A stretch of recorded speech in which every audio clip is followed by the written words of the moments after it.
सदियों पुराने एक मंदिर के पत्थर के चबूतरे पर 3 पंडित ऐसे पड़े रहते थे जैसे वे स्वयं पत्थर के हों। सूरज ढल रहा था, पर उनके शरीर में कोई हरकत नहीं थी। अरे ओ निद्रानंद, अपने ये हाथी जैसे पैर मेरे पेट से हटा ले। ऐसा लग रहा है जैसे कुंभकर्ण ने अपना पूरा वजन मेरे ही हाजमे पर टिका दिया है। अरे भाई आलस्यानंद, पैर हटाने के लिए मुझे घुटने मोड़ने पड़ेंगे, फिर मांसपेशियों पर जोर डालना पड़ेगा। इतनी मेहनत तो मैंने पिछले सावन से नहीं की। उससे अच्छा तो ये है कि तुम अपनी कमर को 2 सूत दाईं ओर खिसका लो। आखिर तुम्हारा पेट छोटा है और मेरा पैर भारी। अरे ओ बहस के शौकीनों, तुम दोनों की जीभ इतनी चल रही है, क्या बोलने में आलस नहीं आता? तुम दोनों की बकवास सुनने के चक्कर में मेरी नींद के 2 अनमोल मिनट बर्बाद हो गए। अब चुपचाप सो जाओ, वरना मैं श्राप देकर तुम्हारी जीभ ही जाम कर दूंगा। फिर खिसकाने के लिए पेट भी नहीं बचेगा। अरे नहीं नहीं मोहन स्वामी, अनर्थ मत करना। आप अपनी जादुई सीटी मत बजाना, और ना ही वो मलाई वाली खीर की खुशबू अपनी तरफ खींचना। मैं अभी, बस अभी इसी क्षण अपनी पूरी आत्मशक्ति लगाकर अपने इस भारी भरकम पैर को हटा लेता हूं। आखिर खीर के साथ कोई समझौता नहीं किया जा सकता। वही तो, अगर ये बुद्धि पहले ही लगा लेते पंडित जी, तो पहले ही अपना पैर हटा लेते। खामखा मेरी दिव्य नींद खराब कर दी। मैं बस अभी सपने में उस मलाई वाली खीर की पतीली तक पहुंचने ही वाला था कि तुम्हारी इस पैर पेट की महाभारत ने सारा स्वाद बिगाड़ दिया। अब फिर से शुरू से सपना देखना पड़ेगा। बताओ, कितनी मेहनत का काम है। तीनों पंडित अभी आपस में बहस सुलझाकर अपनी आंखें मूंद ही रहे थे कि तभी अचानक गांव का मुखिया, जिसका कुर्ता पसीने से तरबतर है और पगड़ी कंधे पर लटक रही है, पागलों की तरह दौड़ते हुए आता है। पंडित जी, गजब हो गया, पूरा गांव राख होने की कगार पर है। वो खूंखार डाकू सुल्ताना अपनी फौज के साथ आया और हमारी कुलदेवी के मंदिर का सिद्ध कवच लूट कर ले गया। वो कवच ही इस गांव की ढाल था। उसके बिना अब यहाँ की धरती खून से लाल हो जाएगी। आलस्यानंद ने लेटे लेटे ही अपनी आंखें मूंद लीं। उसके मस्तिष्क में प्राचीन गणित की रेखाएं खिंचने लगीं। मुखिया, शांत हो जाओ। चोरों के घोड़ों के खुरों की आवाज की आवृत्ति बता रही है कि वे अभी दक्षिण की घाटियों में रुके हैं, क्योंकि उनके एक घोड़े का नाल ढीला है। निद्रानंद अचानक गहरी नींद में बुदबुदाने लगा। वह खर्राटे भी ले रहा था और बोल भी रहा था। वो देखो, सुल्ताना डाकू एक पुराने बरगद के नीचे बैठा है। उसके पास 3 संदूक हैं, पर असली कवच उसने अपनी पीठ पर बांध रखा है। अरे, वो तो अभी खाना खा रहा है। मौन स्वामी ने अपनी उंगली से मिट्टी पर एक नक्शा बनाया। उन्होंने बिना बोले ही बता दिया कि डाकुओं के पीछे से हमला करना ही समझदारी होगी। सावधान मुखिया, वे उत्तर की उस अभिशप्त नदी के तट पर घात लगाए बैठे हैं। लहरों का शोर भले ही दुनिया को सुनाई दे, पर मेरी शक्तियां उनके अपवित्र कदमों की आहट स्पष्ट सुन पा रही हैं। वे अपनी चाल को पानी की लय में छिपा रहे हैं, ताकि किसी को कानो कान खबर ना हो। हे प्रभु, मैं भारी धर्म संकट में हूँ। आप तीनों के जवाब अलग अलग दिशाओं की ओर इशारा कर रहे हैं। कोई पहाड़ी बता रहा है, कोई कुआं, तो कोई नदी। अब आप ही बताइए महाराज, मैं किसकी बात मानूं? मेरी एक गलत दिशा पूरे गांव को विनाश की ओर ले जा सकती है। इसके बाद वे तीनों पंडित मुखिया के साथ घने जंगल की ओर प्रस्थान करते हैं।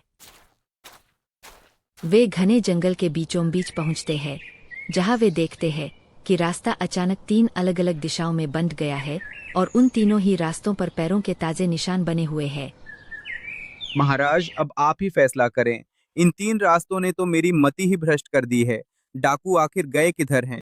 मुखिया, मेरी गणना कभी गलत नहीं होती। पहाड़ियों की ऊंचाई और हवा का दबाव चीख चीख कर कह रहा है कि चोर ऊंचाई पर गए हैं। वे पहाड़ी की गुफाओं में छिपकर रात गुजारने की फिराक में हैं। हम सबको पहाड़ी वाले रास्ते पर ही जाना चाहिए। मूर्खता मत करो, कान लगाकर सुनो। नदी की लहरों के बीच घोड़ों के हिनहिनाने की गूंज दब रही है। वे जल मार्ग का उपयोग कर रहे हैं ताकि उनके पैरों के निशान बह जाएं। चोर नदी के किनारे किनारे भाग रहे हैं। असली रास्ता वही है। सावधान मुखिया, वे उत्तर की उस अभिशप्त नदी के तट पर घात लगाए बैठे हैं। लहरों का शोर भले ही दुनिया को सुनाई दे, पर मेरी शक्तियां उनके अपवित्र कदमों की आहट स्पष्ट सुन पा रही हैं। वे अपनी चाल को पानी की लय में छिपा रहे हैं, ताकि किसी को कानो कान खबर ना हो। महाराज, मैं तो उलझन में मर जाऊंगा। आप तीनों 3 अलग रास्ते बता रहे हैं। कोई कहता है पहाड़, कोई कुआं और कोई नदी। आखिर असली रास्ता कौन सा है? अगर हम भटक गए तो गांव का सर्वनाश निश्चित है। साफ साफ बताइए, हमें किस दिशा में जाना चाहिए? सुनो, मेरे पास एक तरकीब है। देखो, जल्दी से एक सूखी लकड़ी खोज कर लाओ। उस लकड़ी को इस नुकीले पत्थर के ठीक ऊपर बीचों बीच टिका दो। हवा के झोंके से वो लकड़ी जिस दिशा में झुकेगी या मुड़ेगी, समझ लेना कि कुदरत हमें इशारा दे रही है। हमें बिना दिमाग लड़ाए बस उसी दिशा में चल पड़ना है। पंडित जी की बात सुनते ही वे लोग आनन फानन में इधर उधर बिखर गए और जंगल में एक सूखी लकड़ी और सही पत्थर की तलाश करने लगे। थोड़ी ही देर की भागदौड़ के बाद उन्हें जंगल में एक नुकीला पत्थर और एक सूखी लकड़ी मिल जाती है।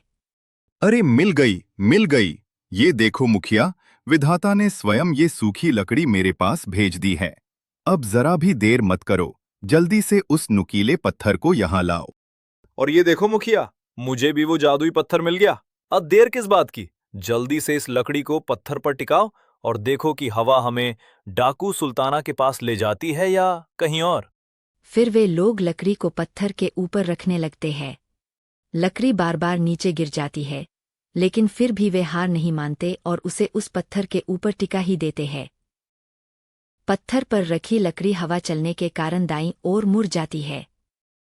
फिर वे लोग तय करते हैं कि अब हमें दाईं ओर ही चलना चाहिए। फिर वे लोग उसी रास्ते की ओर चल पड़ते हैं। वे जैसे जैसे जंगल के अंदर जा रहे थे, जंगल उतना ही घना होता जा रहा था। थोड़ी दूर चलने के बाद उन लोगों के सामने अचानक से बहुत ही बड़ा गरहा आ जाता है। मुखिया गरहे के किनारे खड़ा होकर परेशान है और तीनों पंडित अपनी पालकी से झांक रहे हैं।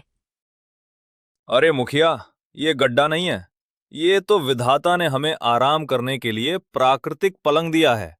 मेरा तो मन कह रहा है कि सब लोग इसी में आराम से लेट जाओ। चोर खुद ढूंढते हुए आएंगे कि आखिर ये सब गायब कहाँ हो गए। चुप रहो आलस्यानंद, तुम्हारी बुद्धि भी बस सोने में चलती है। मुखिया, मेरी बात सुनो, इस गड्ढे में ढेर सारी सूखी घास भर दो। फिर हम उस घास पर लुढ़कते हुए दूसरी तरफ चले जाएंगे। बस शर्त यह है कि घास नरम होनी चाहिए, वरना मेरी कमर के कड़े जोर बोल जाएंगे। मौन स्वामी अपने हाथों को पंखों की तरह लहराकर हवा में उड़ने का इशारा करते हैं और फिर बड़ी श्रद्धा से आसमान की ओर ताकने लगते हैं। अरे महाराज, ये हवा में हाथ क्या नचा रहे हैं? जरा साफ साफ बोलिए, मेरे तो पल्ले ही कुछ नहीं पड़ रहा कि आप कहना क्या चाहते हैं। अरे मुखिया, ये कह रहे हैं कि सब लोग पेट भर के हवा अंदर खींच लो, शरीर गुब्बारे जैसा फूल जाएगा और हम तैरते हुए गड्ढा पार कर लेंगे। पर एक खतरा है, अगर किसी के पेट में गुड़गुड़ हुई और हवा गलत रास्ते से निकल गई तो हमारा हवाई जहाज बीच गड्ढे में ही क्रैश हो जाएगा। महाराज बुद्धि लगाइए, हमें जान नहीं गंवानी है। अगर इस हवाबाजी के चक्कर में पैर फिसला तो डाकू तो दूर की बात है, यमराज ही हमें ढूंढते रह जाएंगे। मूर्ति तो डाकू ले ही गए हैं, अब क्या आप हमें भी ऊपर पहुंचाने का इरादा रखते हैं? अरे मुखिया, धैर्य रखो, समझे? वो देखो सामने बांस का झुरमुट खड़ा है। जाओ और वहां से 4-5 मोटे और लंबे बांस काट लाओ। विधाता ने वो बांस इसीलिए उगाए हैं ताकि आज तुम्हारा ये गड्ढा पार हो सके। फिर मुखिया और दोनों पंडित जाते हैं और बांस के पेड़ में से 4-5 बांस काटने लगते हैं। अब मुखिया ने कमर कस ली। जंगल में बांस काटने की आवाजें गूंजने लगीं। लेकिन यहाँ भी हमारे पंडित जी अपनी फितरत से कहा बाज आने वाले थे। अरे मुखिया, दाईं तरफ से मारो। हाँ, जरा तिरछा कुल्हाड़ी चलाओ। देखो, विधाता ने इस बांस को थोड़ा टेढ़ा बनाया है, इसे बुद्धि से काटना होगा। जरा जोर लगाओ पहलवानों, क्या सुबह घी दूध नहीं खाया था? महाराज, आप बस खड़े खड़े आदेश ही देंगे या हाथ भी बटाएंगे? कुल्हाड़ी हमारे हाथ में है और दर्द आपके गले में हो रहा है। अरे मुखिया, तुम समझे नहीं, हम पंडित लोग अगर शारीरिक श्रम करेंगे तो हमारी मंत्र शक्ति क्षीण हो जाएगी। मैं यहां बैठकर मंत्र पढ़ रहा हूं ताकि ये बांस मक्खन की तरह कट जाए। देखो मेरी फूंक का असर। वो देखो, एक और बांस गिरा। तभी एक बांस कटकर गिरता है और पंडित जी डर के मारे पत्थर से नीचे लुढ़क जाते हैं। अरे महाराज, बांस तो वहां गिरा है, आप यहाँ जमीन क्यों नाप रहे हैं? कहीं धरती माता से कोई गुप्त मंत्र तो नहीं पूछ रहे? मूर्ख, हासो मत। तुम क्या जानो, जैसे ही वो बांस गिरा, मुझे आभास हुआ कि धरती के नीचे से कोई अशुभ शक्ति उसे खींच रही थी। मैं तो बस अपनी देह का वजन उस पत्थर पर डालकर उस शक्ति को रोक रहा था। अगर मैं नीचे न लुढ़कता तो ये पत्थर हवा में उड़ जाता।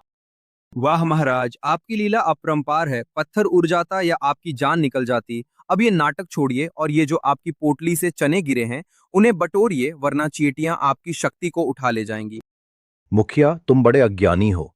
ये चने नहीं है, ये तो मैंने मार्ग में सुरक्षा चक्र बनाने के लिए बिखेरे हैं। अब जल्दी से वो बांस उठाओ और गड्ढे पर टिकाओ।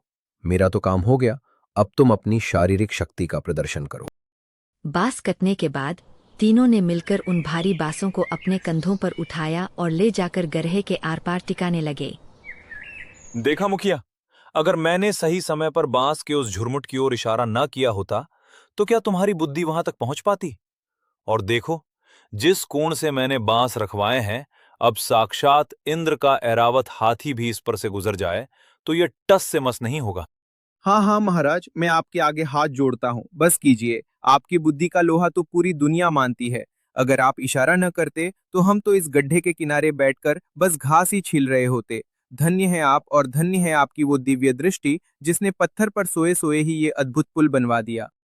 बांस का पुल तैयार होते ही एक एक करके सब सावधानी से पैर रखते हुए उस गहरे गड्ढे को पार करने लगे। उधर गड्ढे के पार डाकू सुल्ताना अपने साथियों के साथ मूर्ति को निहारते हुए जीत का जश्न मना रहा था। तभी उसके कान खड़े हो गए। उसे झाड़ियों में किसी के दबे पांव चलने की सरसराहट महसूस हुई। सुल्ताना ने इशारा किया और पल भर में सन्नाटा छा गया। कौन है वहां? कायरों की तरह झाड़ियों में छिपकर क्या देख रहे हो? दम है तो सामने आओ, वरना मेरी बंदूक की ये एक गोली तुम्हारा नामो निशान मिटा देगी। ठहर जा सुल्ताना, जिसे तू रक्षक कवच समझ रहा है वो सदियों पुराना एक भयानक श्राप है। अपनी नजरें आसमान की तरफ उठा। जैसे ही चंद्रमा शिखर पर आएगा, तेरे शरीर का लहू जम जाएगा और तेरी ये देह ठंडे पत्थर में तब्दील हो जाएगी। फिर तू न भाग पाएगा न चीख पाएगा, बस एक बेजान मूरत बनकर रह जाएगा। ओए पंडित, तूने क्या सोचा कि तेरी इन किताबी बातों और झूठे श्रापों से सुल्ताना डर जाएगा? सदियों पुराना श्राप, पत्थर की मूरत, ये सब कहानियां बच्चों को सुनाना। इतना कहते ही पंडित जी ने अपनी भुजाएं आसमान की ओर उठाई। पल भर में ही साफ आसमान में काली घटाएं घिर आईं और बिजली की करवाहट से पूरा जंगल दहेल उठा। देख सुल्ताना, ये प्रकृति का संकेत है और काल की गर्जना। तूने उस प्राचीन शक्ति को चुनौती देकर अपनी मौत को न्योता दिया है। अब भी वक्त है, इस श्रापित कवच को त्याग दे और क्षमा मांग, वरना ये बिजली तुझे पल भर में राख कर देगी। सरदार, ये पंडित सच कह रहा है। देखिए तो सही, अचानक ये काली घटाएं और ये बिजली, ये कोई मामूली बात नहीं है। हमने आज तक बहुतों को लूटा है सरदार, पर कभी किसी मंदिर की शक्ति से खिलवाड़ नहीं किया। सरदार, मेरी मानिए तो ये कवच यहीं फेंक दीजिए। कहीं ऐसा न हो कि हम सब के सब इस जंगल में पत्थर की मूरत बन जाएं और हमारी हड्डियां गलने के लिए भी कोई न बचे। मौत से डर नहीं लगता सरदार, पर इस श्राप से लग रहा है। चलिए यहाँ से, हमें ये दौलत नहीं चाहिए। अगर ये सच है, अगर वाकई चंद्रमा के निकलते ही मैं पत्थर का बन गया, तो ये दौलत मेरे किस काम की? नहीं, मुझे पत्थर नहीं बनना। भाई पंडित, बता मुझे, क्या इस श्राप से बचने का कोई और रास्ता है, या तूने सिर्फ मुझे डराने के लिए ये मायाजाल रचा है? सच बोल, वरना मेरा हाथ कांप रहा है, पर गोली अभी भी चल सकती है। बिजली की कड़क ने डाकुओं को दहला दिया। श्राप के डर से सुल्ताना और उसके साथी सब कुछ वहीं छोड़ जान बचाकर सिर पर पैर रखकर भाग खड़े हुए। धन्य हो पंडित जी, आपने तो बिना शस्त्र उठाए ही उन खूंखार डाकुओं को गीदड़ बनाकर भगा दिया। सुल्ताना जैसा पापी भी आपके तेज के सामने टिक न सका। आप सच में चमत्कारी पुरुष हैं, जिन्होंने आज हमारे गांव की मर्यादा बचा ली। संकट टलते ही गांव वाले मंदिर का सामान लेकर खुशी खुशी लौट आए। शंखनाद और जयकारों के साथ पूरे गांव में जश्न छा गया। आज पंडित जी की चतुराई ने न केवल धरोहर बचाई, बल्कि गांव का मान भी बढ़ा दिया। पंडित जी, हमने अपनी सफेद होती दाढ़ी में बहुत दुनिया देखी है, पर ऐसा साहस और ऐसी बुद्धि पहले कभी नहीं देखी। आपने बिना लहू बहाए उस राक्षस सुल्ताना को भगा दिया। ये किसी चमत्कार से कम नहीं है। आज आपने सिद्ध कर दिया कि असली ताकत लाठी या बंदूक में नहीं, बल्कि शास्त्र और सूझबूझ में होती है। अगर आज आप न होते तो हमारा मंदिर और हमारी परंपराएं मिट्टी में मिल जाती। धन्य है वो कोख जिसने आप जैसा लाल जना। गांव वाले जश्न मना ही रहे थे कि अचानक घोड़ों के टापों की आवाज आती है। सुल्ताना अपनी बंदूक लहराते हुए दोबारा सामने खड़ा हो जाता है। पूरे गांव में सन्नाटा छा जाता है। ओए रुक जाओ, क्या लगा सुल्ताना डर गया? उस मामूली बिजली से सुल्ताना की रूह कांप जाएगी। ये कवच और ये मूर्ति, ये तो मैं लेकर ही जाऊंगा। जो हिला उसे यहीं ढेर कर दूंगा। दहशत के मारे गांव वाले पीछे की ओर कदम बहाने लगते हैं, लेकिन पंडित जी के चेहरे पर मुस्कुराहट अब भी बरकरार है। वे अपनी जगह से तस से मस नहीं होते। तभी अचानक सुल्ताना अपनी बंदूक की नली पंडित जी के माथे पर टिका देता है। अरे ओ पंडित जी, कहाँ मौत के मुंह में खड़े मुस्कुरा रहे हो? हट जाइए वहां से। ये सुल्ताना डाकू है, कोई गांव का बच्चा नहीं जो आपकी बातों में आ जाएगा। बंदूक की नली देख रहे हैं? एक बार उंगली दबी तो सीधा स्वर्ग का टिकट कट जाएगा। भाग आइए यहां, अपनी जान बचाइए। अरे पंडित जी, ये क्या कर रहे हैं आप? अपनी विद्वता और शास्त्र इस वक्त किनारे रख दीजिए। देख नहीं रहे सुल्ताना की आंखों में खून उतरा हुआ है। ये हंसी ठिठोली का समय नहीं है। हट जाइए वहां से, वरना अनर्थ हो जाएगा। चला सुल्ताना, आज चला ही दे तू अपनी ये गोली। मैं भी तो देखूं कि इस सुल्ताना डाकू में कितनी हिम्मत है। क्या तेरी ये लोहे की नली उस विधाता के लिखे को बदल पाएगी? अगर आज मेरी मृत्यु लिखी है तो तेरा हाथ नहीं कांपेगा, और अगर ऊपर वाले की मर्जी नहीं तो तेरी ये बंदूक महज खिलौना बनकर रह जाएगी। सुल्ताना गुस्से और नफरत के साथ अपनी बंदूक को दूर झाड़ियों में फेंक देता है। फिर वह भारी कदमों से आगे बढ़ता है और पंडित जी के कदमों में गिर पड़ता है। मुझे माफ कर दीजिए पंडित जी, मैं पत्थर की मूर्तियां चुराने निकला था, पर मुझे क्या पता था कि आज मेरा पत्थर जैसा दिल खुद पिघल जाएगा। मैं हार गया पंडित जी, आपकी सच्चाई जीत गई। आज से ये सुल्ताना डाकू नहीं, आपके चरणों का दास है। उठो सुल्ताना, जो इंसान अपनी गलती मानकर सच्चे मन से झुक जाता है वो पापी नहीं रहता। आज तेरी बंदूक गिर गई और तेरा अहंकार टूट गया। यही तेरी सबसे बड़ी जीत है। मैंने तुझे माफ किया।